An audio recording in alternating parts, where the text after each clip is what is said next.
Hi, I'm Jason Dasey. What is it about local food that makes it so much better when it comes with tasty football discussion? Dez Corkhill, S-League commentator and a passionate defender of the local game. Hi, I'm Abbas Saad. I will never forget the atmosphere at the National Stadium and that special Kallang roar during the 1990s Malaysia Cup. Hey there, I'm Linora Low. I'm an actress and a red radio jock, and I don't care what anybody says, that 19th title is Man United's. Yeah. Hoo-ha, I'm the Orangeman. I'm the fans' voice from Hoo-ha.Asia, and I miss the good old days of Singapore versus Selangor. One host, one commentator, one football legend, an actress DJ, and the voice of the fans. This is Kopi-O. Oh, what a finish! On and on and on! Messi! That's magic! What a pass! 100 goals! This is real drama. Old Spice versus New Spice. Who says you need good looks to play football? Rio versus Mario. We ponder what's considered acceptable football taunting. Hello, I'm Jason Dasey. Welcome to Kopi-O. It's a brand new football show in which we get into the hawker, kopitiam, coffee shop environment and express our views about the beautiful game. Let me introduce our guest today. We have Dez Corkhill, Singapore commentator. I promise you opinions, Jason. You'll get opinions. All right, we like that. Linora Low, actress and DJ. The legend, Abbas Saad from the Singapore glory days. And the voice of the fans in Singapore and Malaysian. Hoo-ha, Singapore. The Orangeman. Just a reminder about our email address. It's kopi.o@gmail.com. We love to get all your opinions, so do email us. Before we go on, did you see that?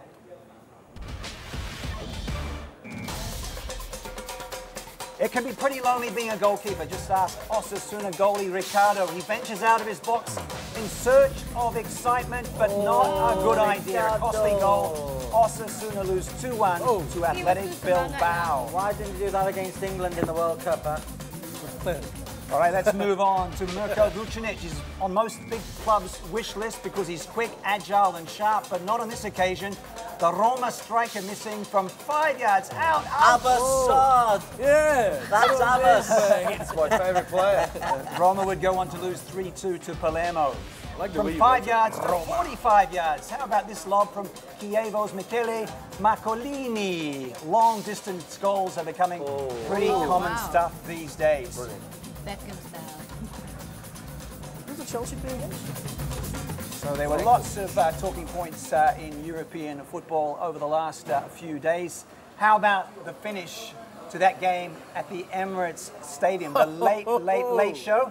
Let's hear what the manager said. But when you go 1-0 up after 8 minutes of extra time, surely you got to see the game out. Well, but extra time was 8 minutes. Is that what you were unhappy about when you spoke to the ref afterwards? I didn't. I wanted to get the players away from the referee, and after that, having watched it again. We saw you exchange words with Arsene Wenger. Was he unhappy at the penalty being given or the timing?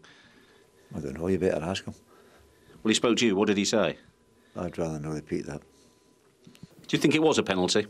I don't think it was a penalty at all. I don't know why a conversation between two managers on the bench is relevant when you've had a game like that and we've had a performance like that through the adversity that we went through. And it's not worth the time of day, really, to comment on what both managers said to each other. So that's what the managers said. Everyone was talking about the managers spat there at full time. But what about those Liverpool youngsters? It's brought back memories of the Spice Boys, Des, from the 1990s. No, I want to disagree. I think Liverpool Football Club should not be fielding 17 and 18-year-olds and a 19-year-old. They should not be in such a bad way for player resources. And Liverpool was so negative against Arsenal. They did not go out to win that game. They went out not to lose and just hold on. Everyone's bigging up Liverpool. It was so disappointing. How can you say that's disappointing, though? I mean, because it was a fighting spirit. They lost players during the game. Abbas, what's your view? What do you mean? Why shouldn't they be fielding 17, 18-year-olds? What, is Liverpool better or bigger than Barcelona? Barcelona's got 17, 18-year-olds. They field them. If you're good enough, They're not good enough. They're not good enough, though. Cole was on the bench. Who? Jovanovic was on the bench. There were players earning 50, 60, 100,000 pounds on the bench. But they're not good enough. Their form is down. They're not good enough. They're not as good as these youngsters. If the youngsters are playing well, they deserve to be in the team. And the youngsters did a job. Don't forget, they have done a job in the last couple of games. If you're playing 2 banks of 4, it's possible to stop other teams playing. Liverpool did not go out and win that game. But I think that's the problem. I agree with you in that sense. They were negative. But you can't go toe-to-toe with Arsenal.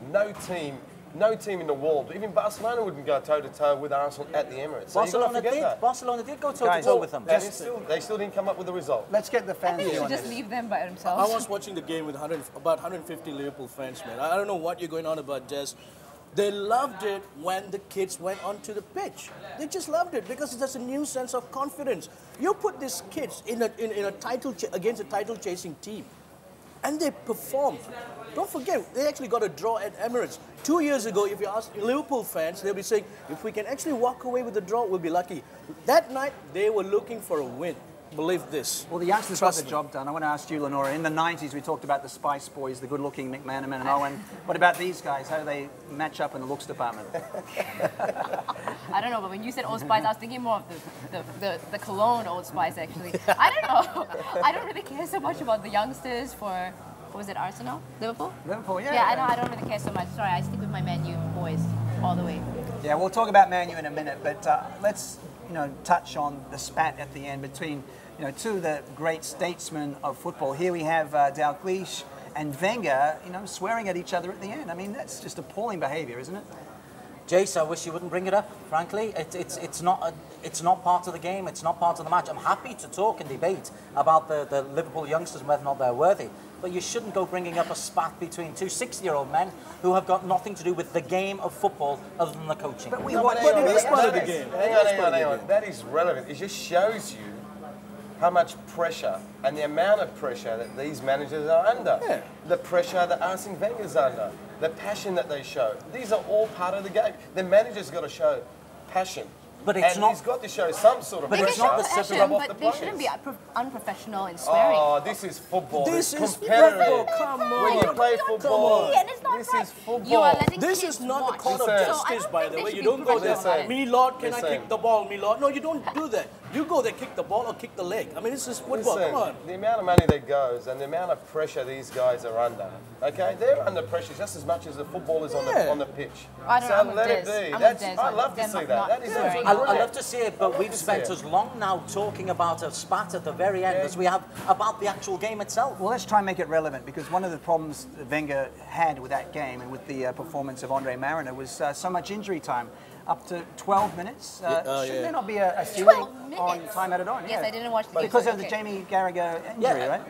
A game is as long as a referee decides it is. Andre Mariner got absolutely everything right in that performance. Both penalties, all the decisions, as well as the 12 minutes, because you look at the amount of time it took to take the free kick, the celebration for the Arsenal goal, the yellow card for the shirt being taken off, and you put a stopwatch on it, and I was sad enough to actually do this on Sunday.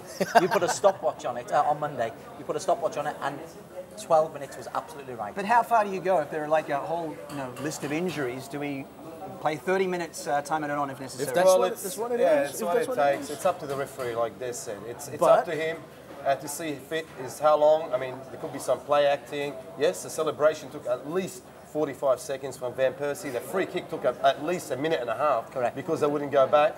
And but if he sees 2 minutes, it's 2 minutes. But he got everything right. Hey, let's not forget, the referee got everything right. Look, according to Billy Lee, a football fan, he doesn't choose any club to support. Billy Lee, hi, how you doing, buddy? He said it was absolutely ridiculous that the extra time went up to 12 minutes. It should have been a ceiling. That's his view. But Wenger, people say he's a bad loser. He hasn't won something for so long. Can you understand the way that he reacted to Dalglish? I understand the way he reacted. I'm upset that it's dominating the post-match conversation. I would much rather dissect why Arsenal didn't play so well, how Liverpool with a bunch of teenagers were able to hold them so relatively easily. So that's what I'd much rather talk about, Jace. All right, well, let's change into another competition. Who would have thought Stoke City against Manchester City in the FA Cup final on May the 14th? This is how that happened. Other Manchester clubs will be there on May the 14th. But which one? Balotelli, who tries one. And he does have an opportunity here. This is Company! That's another fine strike from Manchester City, who've got better. And then Carrick giving it away to Toure, who's in for Manchester City. Yeah! It's the blue side of Manchester celebrating the first goal in the semi-final, the Manchester derby at Wembley. Mike Dean has sent him off, and Manchester United a goal down and now a man down. Manchester City are in the FA Cup final, and they've done it at the expense of Manchester United. Well, I have to give Abbas Saad his due here. He actually predicted the score and he predicted the scorer, so well done, man. How did you do that? No, look, honestly, I just had a feeling it's Manchester City's time. Manchester United had a pretty tough week, two very tough Champions League games against Chelsea. And then I looked at the lineup, and look, Ryan Giggs has been outstanding for them, and he wasn't going to be playing, and there was a different player with Michael Carrick in the midfield, and I just thought Man City might just dominate there and win the game. Well, Linora, as a Manchester United fan, how upset were you and how surprised were you by that result? Actually, okay, just like how a bunch of Manchester United Twitter fans, we all tweet together, and he was saying, Kenny Wong, yeah. Okay, he was saying that it doesn't matter about the FA Cup, because more importantly is the UCL. UCL and the then the 19th title, yeah, exactly. Forget about the FA Cup, doesn't matter. But it would be nice, because I don't know how long Ryan Giggs and Paul Scholes and Van der Sar are going to be there. So it'd be nice to see them win one more treble if that was actually possible. You're talking like a sore loser here. No, give me a So when you get out of UCL, you mean you don't Kenny mind? Wong would have said, You mean you didn't mind them losing in the semi-final? Come on. I don't mind them losing. Now, I'm going to bring something up here that Dez won't like because it's a negative aspect of the game. We're talking about the spat between Mario Balotelli and Rio Ferdinand. Are you okay about talking about that now? I'm okay talking about it, but it's the overreaction. Do you know what? He winked. That's what he did. He winked. He went. And that caused Rio Ferdinand to go into overdrive. Rio Ferdinand went onto Twitter, and the rest of the world has decided that this is a really bad thing, and Balotelli should be put in jail. Wait, That's overreaction. I agree with you. I think it's overreaction. Listen, How dare you do that? Yeah, come on. I mean, this is the passion in the game. The guys just won the semi-final. They're going to Wembley. They're going to be playing FA Cup after 40 years. 30, you know what I mean? Or whatever it is for the club. And if Rio Ferdinand's going to behave like that, I mean, just an absolute sore loser. But we're talking about something that isn't to do with football again, and I've got fundamental But it is problem about football. It's the whole thing. You talk about romanticism of football. This whole thing is about romanticism. Every aspect of football. It's not just 22 fellas playing football. Guys, let's put it into perspective. How do you compare this to what Adebayor did, to what Gary Neville's done in the past? How bad was this? This was nothing compared to the Neville thing in front of the Liverpool fans and the Adebayor one. Yeah, that was the worst. The Adebayor one, he should have been. Well, he ran 100 metres to celebrate, so I believe Balotelli was on the halfway line. I've been in crowd situations where a player's action has caused trouble outside the game and could have got me put in hospital. Literally. Well, I've played in your own games. experience. I have to admit, I have played in games where players have incited a bit of trouble. But you know what? You don't think about it at the time because you're so happy that you just won the game. You do it, and then maybe after the game you think, oh, maybe I shouldn't have done that. But hey, where's the passion?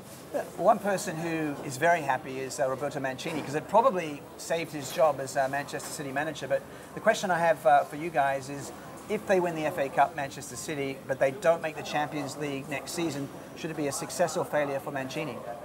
Failure. Success according to, let me get this, Mohamed Fadzil, Manchester United fan, by the way, 30-year-old Manchester United fan. He said it'll be a success for Man City. What do you think? Failure. I go with Abbas as a failure. Failure? The fans will think this is a success. For Manchester City, though, their whole business depends upon them making the UEFA Champions League. So in reality it'd be a failure. But you ask the fans whether beating Man United at Wembley in a cup semi-final is a success. That's success. But you look at the money that they've spent. You know, something like £350 million. You look at the squad, player for player. They are probably better than any other squad in the Premier League. But what is missing from this Manchester City team? For me, is the quality of play on the field. I mean, they've got the quality of players to sort of, to instruct the game, but obviously, or sadly, it's the manager. The manager's just been too negative all throughout the season. He hasn't taken the leash off the players. You've got to let the player go out there, enjoy his football, and play his football. Yes, there's tactics involved, but you can't tell attacking players not to attack. So that's what I'm talking about. And unfortunately, he's just been too negative, and he's really spoiled it for many Manchester City fans. Can I interject? So is it possible that it could be also teamwork because you got too many star players, and then maybe that's why they cannot, actually, mesh together? just on that, Linora, Shafiq from Hougang, Man U fan again.